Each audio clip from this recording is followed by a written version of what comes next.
Hello students, welcome to my class. हमारे class में आपका वेलकम किया जाता है। टाइप्स ऑफ एडजॉर्प्शन, ये हमारा टॉपिक है आज का।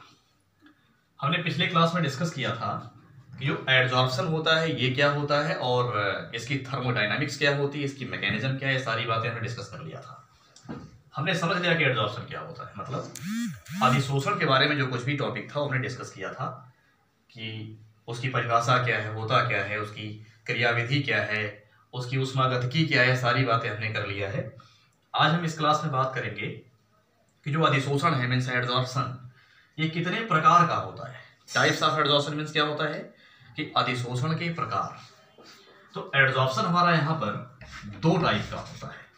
कौन कौन सा होता है? एक होता है फिजिकल एडजॉर्प्शन और दूसरा होता है chemical adsorption. Physical adsorption and chemical adsorption, ठीक है। या इसी को हम लोग क्या बोलते हैं? फिजिजॉर्प्शन।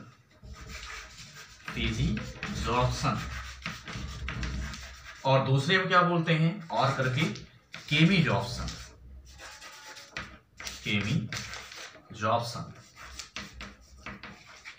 ठीक है, समझ जाना, इस बार लिखाया नहीं है। केमिजॉर्प्शन तो फिजिकल एडजॉर्प्शन या फिर फिजिजॉर्प्शन, केमिकल एडजॉर्प्शन या फिर केमिजॉर्प्शन। इसको बोलते हैं भौतिक अधिशोषण और इसको बोलते हैं रासायनिक अधिशोषण। अब ये होते क्या है, इनको हम अलग अलग डिस्कस कर लेते हैं। तो इसमें जो है सबसे पहले इनको हम समझते हैं कि होते क्या है। हमने आपको बताया कि अधिशोषण का मतलब ये होता है कि किसी ठोस या द्रव के सतह पर, ठीक है, मान लो हमने एक यहाँ पर सॉलिड ले लिया, किसी ठोस या द्रव के सतह पर, किसी सॉलिड या फिर लिक्विड के सरफेस पर छोटे छोटे पार्टिकल का आकर के एक्यूमुलेट मींस चिपकना क्या कहलाता है? एडजॉर्प्शन कहलाता है। तो अगर इस एडजॉर्प्शन में इन पार्टिकल, जो छोटे छोटे पार्टिकल्स उनमें और सरफेस के बीच में क्या बन जाए? Van der Waals force of attraction काम करने लगे, वैन डर वाल्स बॉन्ड बने, तो इसको हम लोग क्या कहेंगे? इस एडजॉर्प्शन को फिजिकल एडजॉर्प्शन कहेंगे, ठीक है। लेकिन अगर सरफेस एंड पार्टिकल के बीच में केमिकल बॉन्ड फॉर्म हो तो इसको हम क्या कहेंगे? केमिकल एडजॉर्प्शन कहेंगे। तो ये हमारा क्या है? Van der Waals force of attraction. Van der Waals force of attraction, समझ जाना, शॉर्ट टर्म में लिखा है van der Waals force of attraction. और यहां पर ये क्या है? केमिकल बॉन्ड है, ठीक है, केमिकल बॉन्ड। तो केमिकल बॉन्ड बनेगा तो केमिकल एडजॉर्प्शन, वीक अट्रैक्शन होगा, वैन डर वाल्स बॉन्ड बनेगा तो फिजिकल एडजॉर्प्शन। ये रही इसकी डेफिनेशन। अब इस आधार पे हम देख सकते हैं कि जो हमारा फिजिकल एडजॉर्प्शन है इसमें सेकंड पॉइंट क्या होगा, सेकंड कैरेक्टरिस्टिक क्या होगा इसका, साथ में ही अंतर भी देख लेंगे हम। इसका सेकंड अंतर ये होगा, सेकंड पॉइंट ये होगा कि अगर ये बॉन्ड वीक है, हम जानते हैं van der Waals bond weak होता है और ये स्ट्रांग होता है, तो ये वीक होगा तो इजिली ब्रेक हो जाएगा, ये स्ट्रांग होगा तो इजिली ब्रेक नहीं होगा।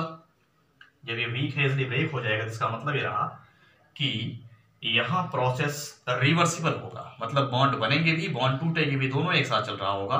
तो इस केस में प्रोसेस कैसा हो जाएगा? रिवर्सिबल। तो कहेंगे इट इज रिवर्सिबल, ठीक है, इट इज रिवर्सिबल। और ये क्या होगा? इरिवर्सिबल होगा, इट इज इरिवर्सिबल, क्योंकि बॉन्ड ब्रेक नहीं होगा तो ये वापस रिएक्शन रिवर्स नहीं होगी, तो रिवर्सिबल, इट इज इरिवर्सिबल। अगर इसके बाद हम बात करें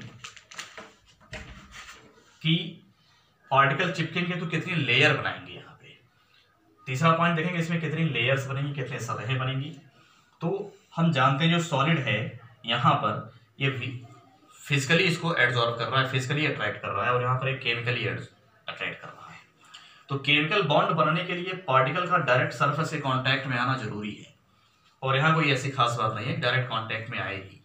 इसलिए यहाँ पर जो है,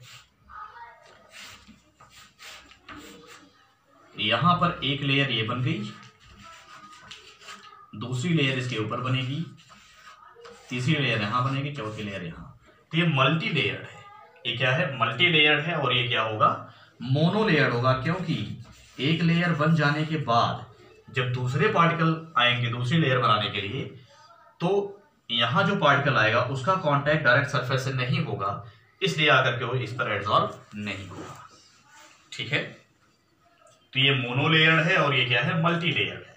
इसके अलावा इसमें एक पॉइंट और, वो पॉइंट क्या है जो कि मोस्ट इंपॉर्टेंट है। ठीक, ये हमारा मल्टी लेयर्ड है, ये मोनोलेयर्ड है, तो यहीं से हम बात समझ सकते हैं। यहाँ जो कि van der Waals force of attraction बन रहा है, इसलिए कोई भी पार्टिकल आकर के यहाँ एब्जॉर्ब हो सकता है। यहाँ केमिकल बॉन्ड बन रहा है, इसलिए कोई भी पार्टिकल आकर के यहाँ किसी भी सरफेस पे एब्जॉर्ब नहीं हो सकता। यहाँ कोई खास पार्टिकल किसी खास सब्सटेंस के सरफेस पे एब्जॉर्ब होगा, और यहाँ कोई भी किसी के भी सरफेस पे एब्जॉर्ब हो जाएगा। तो ये हमारा स्पेसिफिक नेचर का नहीं है, लेकिन ये स्पेसिफिक नेचर का है। तो कहेंगे it is not specific in nature and it is specific in nature. Specific का मतलब ये होता है कि ये विशिष्ट नेचर का नहीं है और ये विशिष्ट नेचर का है। ठीक है, विशिष्ट प्रकृति का है, तो आप लिख लेंगे इसमें कि यह विशिष्ट प्रकृति का नहीं होता और ये विशिष्ट प्रकृति का होता है। I hope classification of absorption आपको समझ में आया होगा। यदि इसमें कोई डाउट होगा तो आप डिस्कस कर सकते हैं। इस क्लास में इतना स्टूडेंट्स, थैंक यू।